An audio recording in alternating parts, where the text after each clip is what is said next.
This is Cruisin' Girl back with another video. This is going to be the installation of the Anycubic Kobra 3 Max.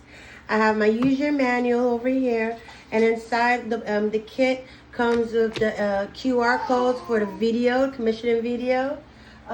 With me and my assistant is my doggy Ronan, and then my baby Zai.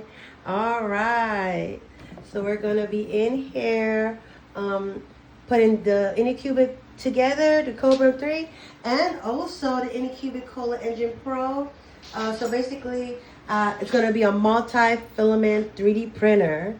So, and what's so cool about this installation, it kind of, it goes with the, so you have like, say, in here is the 5 for the touchscreen. Then you go into the booklet, and over here, touchscreen, and that's the bolts for it. So it separates the bolts. So my son is like, come on, let's stop talking. Let's get to putting it together. All right, baby, you run this show. All right, see you in a bit.